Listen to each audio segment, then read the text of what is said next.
All right, today I am so excited to have Bethany MacLachlan, who is the owner of Bex Design Co. And when we say Bex Design Co., we mean she does a little bit of everything. How you doing? Good. How are you, Tracy? I'm good. Now, okay, she knits. She does crochet. She does landscape design and landscape as well. Yes. And writing. And drawing. You do everything. Just all the creative things, yes. You are very creative. Thank you. Now, what came first, your landscaping or your yarn work? Like as a business, you mean? Or in general? So landscaping, it started as a summer job at a garden center when I was 16. And then I just didn't really know what I wanted to do after high school. I was pretty like shy and introverted person. So, but I come from I have like my aunts on my mom's side, they love gardening and flowers. My grandfather was a florist in the Netherlands. And so it's in my blood. So I went to St. Clair College and took the landscape program there. And yeah, so I just sort of blossomed from there. And as far as crochet, my mom taught myself and my sisters and my brother to crochet when we were kids. And it's just something that stayed with me. Wow, so you got a landscape right from the Netherlands. Holy cow. Yeah. That's awesome. And your brother crochets? He used to. I don't think he's kept up on it, but. Hey, you never know. There is that one guy that, Ron Strong, that does crochet socks or knit socks. I haven't heard that. It's I've seen Daly him too, that Olympic swimmer. Yeah, he knits. Get lost. Cool. Yeah, I think it's knitting. Yeah. Yes, yeah. I remember seeing him in the Olympics going, you. You also do pattern design for your knitting and crochet? Yeah. I have a couple patterns that I've released just on Etsy. So like for knitted hat, I have like a giant mushroom pattern. I think that's what a lot of people know me for is my mushrooms, right? So that's. I love those mushrooms. They're so easy. Fun. Yeah, that's right. You got one. Now, what do you prefer, knit or crochet? I like crochet because it's faster and you can like finish things quicker. But knitting for certain things, especially like cable knits, like the braided patterns, those I just think it looks smoother in knit rather than crochet. So it definitely depends on the project. For sure. Mm-hmm. You do a lot of markets. Yes, I have done a lot of markets. Now, what do you find is the best seller? The best seller? It depends on the season, obviously. But like in the fall, like pumpkins, I make like little knit and crochet pumpkins, and those I can't make enough. So in summer, like everybody likes just those little like plushies, like if it's like a little animal or a little mushroom or something like that. That's cool. Yeah, I can't believe those came back. Yeah. I'm waiting to come back the Barbie clothes. Oh. I have books of Barbie clothes. Really? Yeah, that's for awesome. My gram. And I don't know how she did it. And it was like insane. But then I had bought a book years ago of crocheting fancy doll dresses, like Gibson Bride doll. Oh, yeah. But with those little tiny, like 00, those super tiny. Required. I want to do it, but I don't know if my hands and my can, eyes keep will up do with it. Oh yeah, for sure. The tiny it's intricate. Too old. Oh. Now you do landscaping. Now is that your full-time day job? Yes. Is like landscape design? So you do freelance. Yes. Now, who do you find, is it the landscapers that contact you or the homeowners that? Both, actually. A lot of landscape companies don't have an in-house designer, so they'll just contract out like the landscape design and then do the install themselves. But I also do it for homeowners who want to do the project themselves, but they just don't know like how to put it all together, how to make like their space flow, or even like what plants are good, for which site. So yeah, definitely a mix of both. Well, horticulture itself is hard because you have certain plants that do good in sun and certain that don't.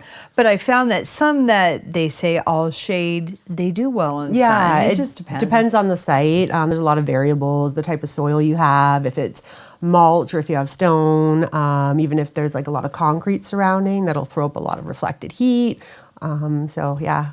I know definitely site specific. Do you also do vegetable gardens? Yeah, I have. I've helped people, or even like integrate, fruit bushes directly into the landscaping. That's like a kind of a huge thing that's really starting to take off. That's good. Instead of separating it out, right? Especially if you have small spaces, you can just integrate it right into your landscaping. Yeah, because I remember growing up, like my great aunt in Lucan, she had this huge property, and she would have like mulberry bushes and raspberry bushes that were on her property, but then she had her vegetable garden down the street. Oh, really? Yeah, so that was just, again, part of her landscape, but it was really nice to just go out there in the morning and pick some. Yeah, for sure.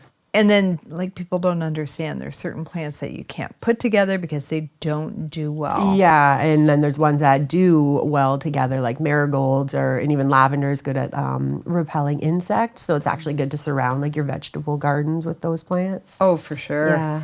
I have lavender, and I usually have marigolds. I haven't planted anything yet this year because this year's been Been a little, mixed bag weather-wise so far. And my lavender is just starting. Yeah. But I think my oregano finally died this year. Oh, really? My chives have already flowered, and I've had to cut them back. And the chamomile and the catnip are going crazy, but I'm not sure if I'm going to lose my lemon thyme, which is really nice scent too, because I couldn't find any lemon balm last year.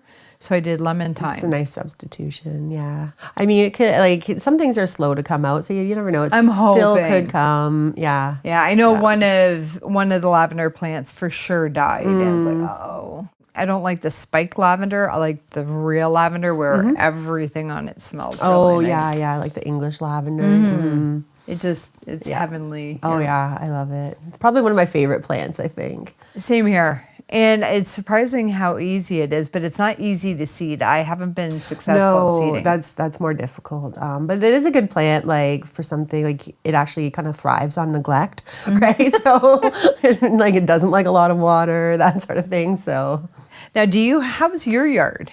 Depends on the time of year for sure. In spring, when it's, like gardening season right in the thick of it, it gets a little out of hand, but yeah. I know, because I used to have a huge garden. It was wonderful. And then it was just a little much. Yeah, it can. Yeah. And that's definitely like a trend. Like a lot of people are looking for lower maintenance gardens. So you're not alone in that, that's for sure. But things like, like ornamental grasses, excuse me, evergreens, they grow a lot slower, right? So those are also good for low maintenance. Yeah. So I definitely have those. And at my house, I also have a lot of plants that can really fend for themselves that thrive on neglect because, especially in spring, I'm just like too busy to be like out there in the garden a lot. So I used to have this, it was huge. It was probably about 4 or 5 feet wide, and it wrapped right around the house, a garden. And I had a mixture of annuals and perennials, and it bloomed all year long. And my mom would say, how are you getting the upright phlox? I could get it to bloom a couple times a year. And I'm like, you cut it down. Just keep cutting it down, and it'll come back up. It to rebloom. But after a year or two, my next door neighbor, he had told me, he's like, all of your annuals, he says, just leave them, let them die off, and let them look ugly in the fall, and they will reseed themselves. Yeah. So for I don't know how many years, I did not have to buy any annuals or perennials. Just reseeded. I ended up snapdragons, because I had the mixed variety of them. I ended up with a brown one because they Yeah, they like. Yes, it was really weird. It was a hybrid, but it only came up the 1 year. Oh, that's so cool. Because I was going to try and grab the next year and grab the seeds, but didn't never come came back. It was a once in a lifetime fluke. That's all right. But I like At least you got to having enjoy a it. lot of flowers. Now, was it the butterfly bush? Is that still popular? Because I know back when I did it, it was a really popular plant. It is. They have like dwarf varieties that they've come out with, so they don't get quite as big as the traditional ones can. But yeah, a lot of people are definitely interested in having plants that'll like benefit pollinators. There's definitely been like a huge interest in that lately. So yeah, the butterfly bush, butterfly weed, which is a perennial with an orange flower. I didn't know about that one. And what would be a good plant for hummingbirds? I know they used to like the butterfly bush. Yeah, they like those, and also anything with like a trumpet-shaped flower, so that they stick their beak in there. So like trumpet vine, weigela. They also like spirea. I've seen them around those. Cardinal flowers. So those are Yeah, because I mean, you're gonna have some people that are gonna ask, "I want to attract this." Oh, absolutely. Yeah. Now, what do you do in the winter? Do you still do landscape? Yeah, so when fall comes around, I have a few properties that I maintain, and so we'll do like fall cleanup, like with like leaf pickup and stuff. I also do planters, so I'll switch my clients' planters over for fall, and then after that, we'll go into Christmas planters. So decorating with like greens and ribbon and all that. And then Christmas lights as well. So that really takes me right to Christmas pretty much.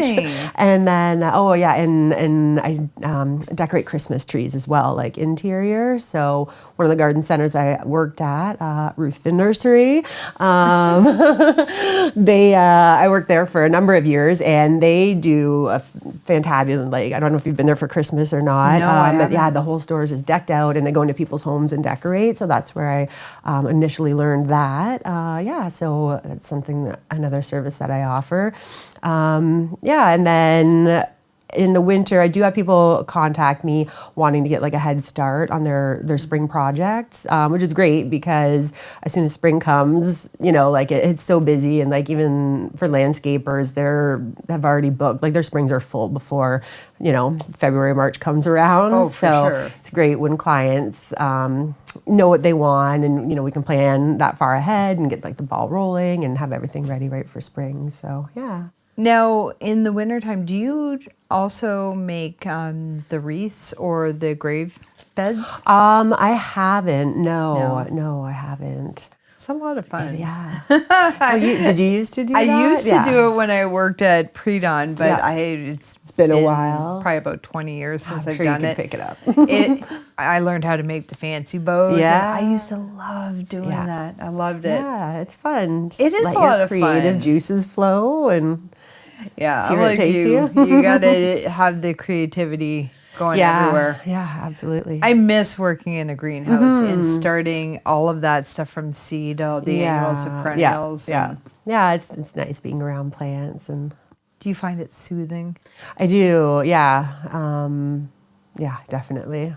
That's what I used to tell everybody. They're like I'd be out there and I'd be weeding, and they'd say, like, doesn't it drive you crazy? And it's like, no, if you're stressed out, there's nothing better than putting it out on a weed. Yeah, you get like in that like mental like flow state or whatever. I even say the same thing about knitting, and it's both are actually like really great for your mental health. So it like occupies the mind, and you have like repetitive tasks, right? And it's definitely soothing. Oh, for sure. And now, do you have any markets that are coming up this year? I do, yeah. I've signed up for a number of them. I did one already earlier this year. It was the Mousetrap Artist Bazaar at Walkerville Brewery. That was fun. I missed it. I was so upset. Yeah, that's a good time. I love that one. And I'm doing David Suzuki School is having a little pop-up, so I'm going to be a vendor there. I think that's in June. And then I have them booked already into fall, so... Now, if people go on to Instagram or Facebook, they'll be able to catch where you are? Usually what I try to do is like I'll post in my stories like for the month, like what my markets are for that month, and then I'll stick it on like a highlight reel. This I just knew I was going to be busy this spring, so I didn't sign up for too many. Definitely more kind of later in the season this year. With all the hats. Yeah. So now it's just like your plushies. Do you also do like the bath sets and I have sets? In the past, like I crochet like washcloths and dishcloths and things as well. So like right now for crochet, it's more like custom orders. I'll get people who like... somebody last week messaged me, and I've made like a little stuffy, like a plushie, and then embroidered the name of the baby on it for like a gift for her friend. So her friend is pregnant again. It's gonna be like the third time. She's like, it's a tradition now. So and it's so sweet, like being a part of that. Yeah. So I have some custom orders, and then I'll start the whole market prep again pretty soon. But so what will be your standard market for market fare, like what you're going to make? So I try to do like some like shopping bags, like crochet shopping bags. I'll do little plushies; those sell really well. And granny square totes. Also, some like tank tops. I tend to do some of those for the summer. So. Oh yeah, I forgot your granny square totes are really cute. Thank you. Really cute. I think they're like one of my things that I enjoy making the most. I would say, yeah. I used to like making the market bags. How do you make it so that it doesn't stretch to like 10 feet? That's the thing, right? Like it's cotton yarn, so it just does, right? Like the handles and everything. So I started making the smaller I'd say a little ones. smaller, like a little shorter, because it is going to stretch. Like you could throw it in the wash, and then it'll kind of reshape itself, but it just... It was, okay, the so nature of the beast, it's just going to stretch. Unfortunately. I just found it a pain in the butt. Like I made them and they're really nice, but then as soon as you put 2 or 3 things in, it's in the ground. And, and then it's... And you can't make the straps too small or then it too won't long. fit over. Yeah. Okay, so you do artwork as well? Just ever since I was young, I always loved to draw and write. And in high school, I was always writing poetry and taking art classes and just, hung on to it all. And then just started sharing some online and... I kind of... Are you going to pull that out as something to start selling as well? I have before, actually, at the Mousetrap Artist Bazaar. I've made like just some like little prints of little like comic book heroes or whatever that I, sketch out, and I've sold some of those, so that's fun. And maybe, I don't know, I'm not at this season of the year.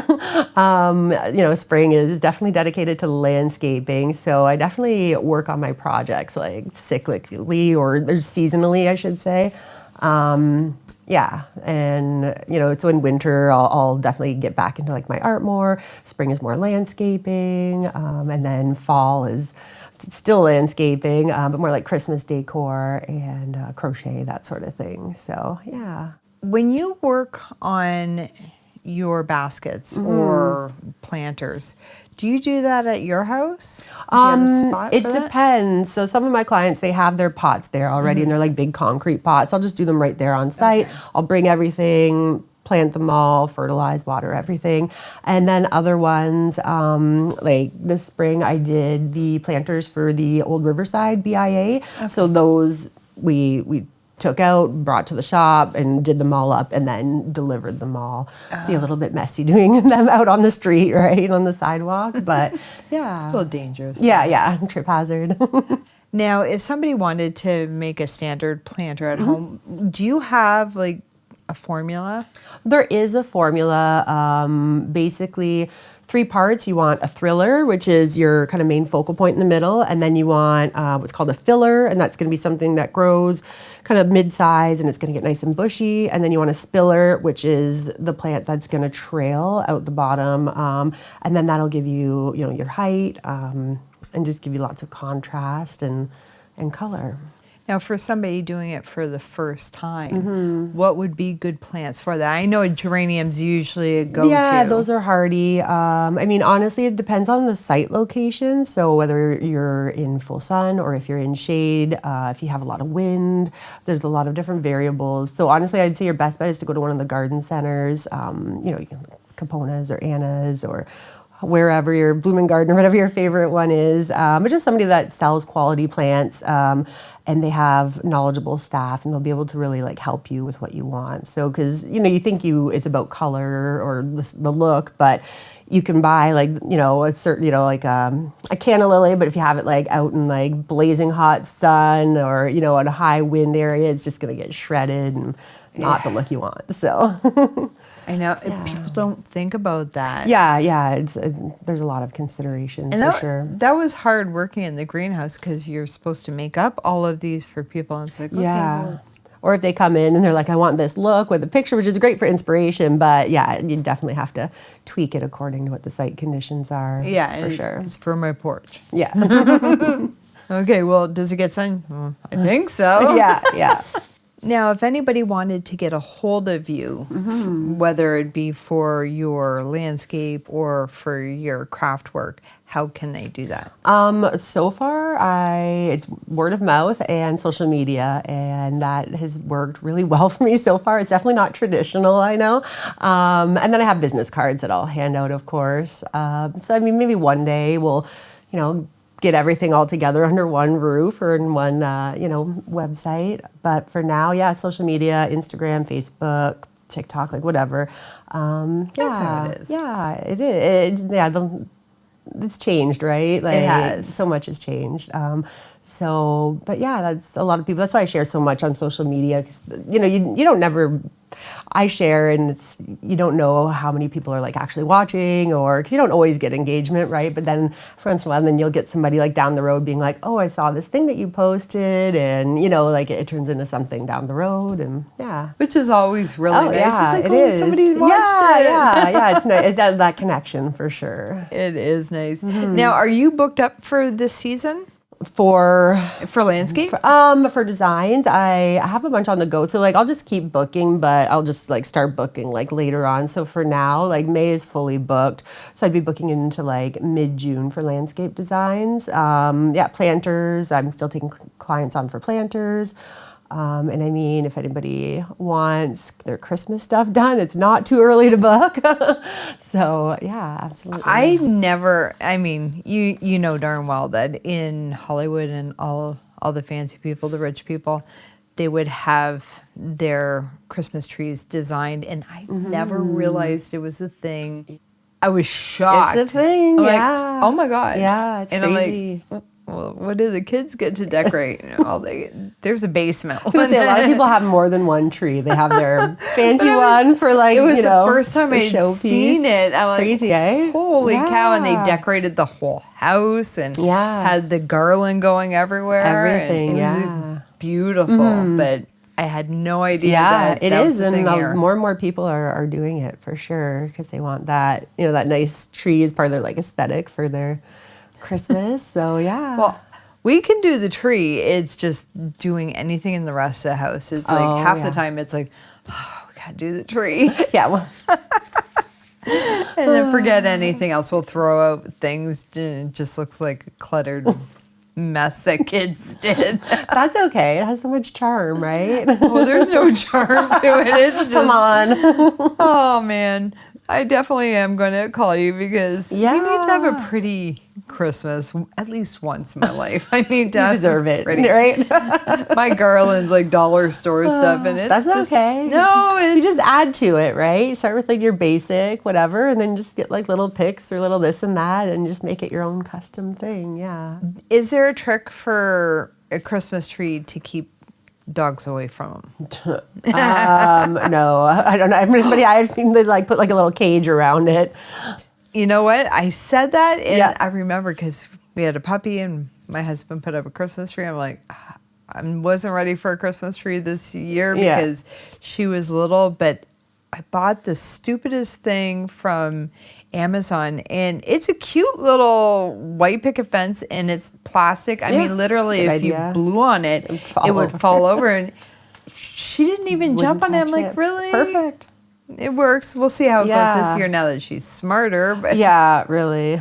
No, the only other, I remember my sister putting hers like in a playpen so that they couldn't, that was like, yeah. Because I want to get a real tree this year now that we don't have the cats and my other dogs that would literally probably pee on them. Oh, yeah. I had a male dog, and then I had a female dog that thought she was a male dog, and she would cock her leg and pee on trees. Oh, fun. That's nice. Was a good time. Just what you want on your Christmas tree. I have none of that anymore, so I'm thinking maybe we can get away with it this year. Yeah. It's nice to have that smell, right? And, it is nice. It is very nice. And do you do wreaths as well? I've decorated like outdoor like wreaths and yeah. You're just like do a little bit of everything. I love that. Yeah, why not? I don't know. I've never really felt, some people like, they always wanted to be a teacher or this or that. And I never had that like growing up, like all through high school. It's like, I could do this or I could do that. And so like I said, I kind of fell into landscaping just because I happened to already work at a garden center, and I, had an affinity for plants, and I love it. But yeah, there's definitely so much more, and I don't know. I don't think, everybody's pushed to like choose your one thing, but I don't think you necessarily have to. I think you can make a success out of, doing more than one thing. And for all those people who don't live in one box, maybe, right? There's opportunities. That's what I always said. Like my son, he wanted to go down one path, and I knew it wasn't right for him. So I said, take a year off. And he did roofing, he did landscape design, he did a lot of stuff. And I'm the same way. I was a jack of all trades. I have so many careers and diplomas. It's insane, but I'm still, even now, figuring out what I want to do. Like things change, you evolve, and absolutely. I'm trying to let people know that it's okay if you're not happy with what you're doing. Try something new. Yeah. Whether it's a hobby or a new career. Oh, absolutely. I think, too, people spend a lot of time, going down one path, and then they think that has to be their path, like, till the end, right? But I think, for me anyways, it's a journey the whole way. It's inspiring because, I mean, thank you. You've turned a childhood job into a career, but you've also turned your hobbies into careers as well. And that's another thing. You hear a lot of people say, well, I don't want my hobby as a career because then I'm not going to like it. Yeah, that's definitely a risk. And it can be that way sometimes, for sure, obviously.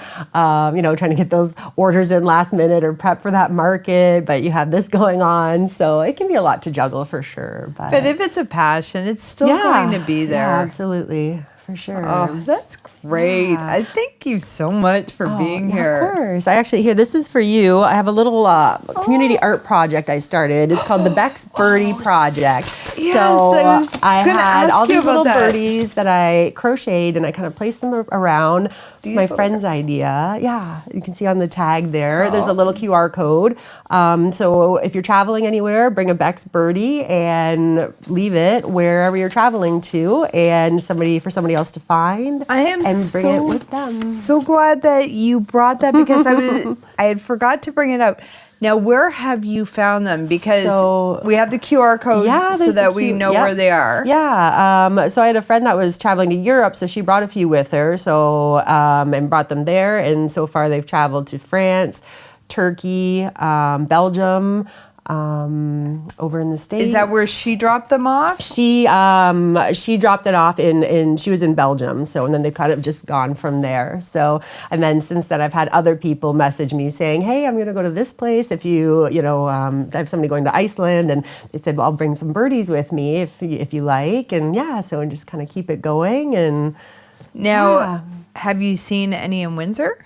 No, not yet. I have to. So we're gonna put this guy somewhere. Oh, there you go. Oh, for sure. Yeah. I do want to keep You're him. like, wait, do I want to keep him? No, we will have to find somewhere creative to put this little guy.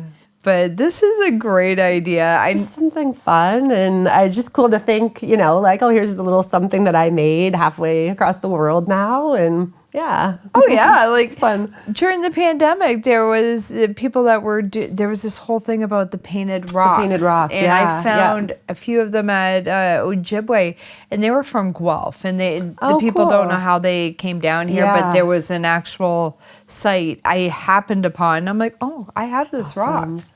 That's so cool. Yeah.